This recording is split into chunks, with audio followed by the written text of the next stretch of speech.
dan perancangan sistem operasi untuk laboratorium komputer modern yang aman, efisien, dan terintegrasi. Sebelum memasuki materi, saya akan memperkenalkan kelompok saya. Dan saya sendiri, Citra Oli Ramadhani dengan NIM 02504058, dan di sebelah saya Nurul Ainun dengan NIM 02504019. Andini Auliasa Putri dengan NIM 02504100. Dengan saya Almira Tunggadewi dengan NIM 02504017. saya akan memasuki materi pertama yang akan dibacakan oleh Andini Auliasa Putri, Yaitu yang pertama, analisis sistem operasi atau OS. Jenis OS yang cocok yaitu dual boot atau fokus pada Linux, misalnya Ubuntu, LTS, atau Debian. Untuk kebutuhan utama, dengan beberapa mesin menggunakan Windows 10 atau 11 Pro jika ada perangkat lunak desain spesifik yang tidak mendukung Linux. Lalu, alasan pemilihan Linux gratis atau menghemat anggaran lisensi kampus, memiliki manajemen memori yang jauh lebih efisien, kebal terhadap virus flash disk Windows, sangat stabil untuk file atau printer sharing, serta merupakan standar industri untuk praktikum jaringan dan IoT. Selanjutnya, struktur OS menggunakan struktur monolitik kernel seperti Linux yang menawarkan kinerja tinggi dan komunikasi antar subsistem yang cepat, sangat krusial untuk menangani beban praktikum coding dan desain. Yang kedua, analisis manajemen proses, yaitu multitasking dan pemakaian proses atau TER. Saat mahasiswa melakukan coding atau desain sambil membuka browser, banyak aplikasi berjalan bersamaan. OS harus mampu mengisolasi resource setiap aplikasi berjalan sebagai proses terpisah, sedangkan tab browser atau render engine memanfaatkan multithreading agar beban kerja terbagi merata ke seluruh core CPU. Selanjutnya, algoritma scheduling menggunakan round robin atau RR dikombinasikan dengan multi-level feedback queue (MLFQ). Aplikasi berprioritas tinggi seperti ID coding atau software design yang sedang aktif diberi slot waktu atau time quantum yang adil agar komputer tidak hang. Yang ketiga yaitu analisis sinkronisasi. Pertama, race condition berpotensi terjadi saat banyak mahasiswa mengakses printer jaringan sama atau saat melakukan file sharing secara bersamaan pada berkas yang sama.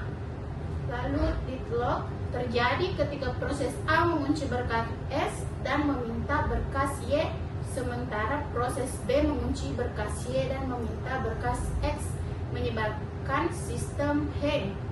Ketiga, solusi sinkronisasi menerapkan konsep SMAP/HOR atau mutex pada pengelola printer, antrin atau spoiler, dan hak akses berkas bersamaan, serta menerapkan skema preemption atau pembatalan proses jika terdeteksi indikasi deadlock. Demikian yang saya sampaikan, saya kembalikan ke moderator. terima kasih pemaparan materinya. Dan materi kedua akan dijelaskan oleh Almira Tunggadewi. Baik, selanjutnya yaitu analisis manajemen memori. Yang pertama yaitu penggunaan RAM. OS akan mengalokasikan ruang RAM secara dinamis menggunakan pegging. Yang kedua, virtual memory menerapkan swap state di Linux atau page file di Windows sebesar 1 kali hingga 2 kali kapasitas RAM fisik. Ini menjadi penyelamat ketika mahasiswa membuka aplikasi berat agar komputer tidak langsung hang atau crash, melainkan memindahkan proses pasif ke penyimpanan sekunder. Yang ketiga yaitu solusi optimasi, mengaktifkan memory compression dan menerapkan algoritma page replacement seperti LRU, less frequently user, untuk mendapat proses yang sudah lama tidak digunakan dari RAM. Yang kelima yaitu analisis sistem berkas atau file system. Jenis file system menggunakan NTFS jika Windows atau Explorer jika Linux. Sistem berkas ini wajib mendukung journaling agar tidak dapat mudah korup saat listrik padam mendadak. Struktur folder laboratorium. Selanjutnya yaitu struktur folder laboratorium akan dimunculkan di sini. Yang ketiga itu strategi backup, menerapkan skema automate incremental backup setiap jam 5.00 setelah lab selesai ke server lokal sekunder atau cloud storage kampus menggunakan tools seperti RIS atau Core Jobs. Terima kasih atas kesempatannya. Aku kembalikan ke anak moderator. Terima kasih atas pemaparan materinya. Materi ketiga akan dibahas oleh Ain. Analisis komunikasi jaringan.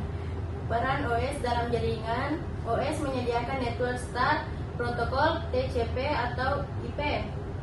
Pengelola driver network interface card atau NIC, serta menyediakan layanan sharing.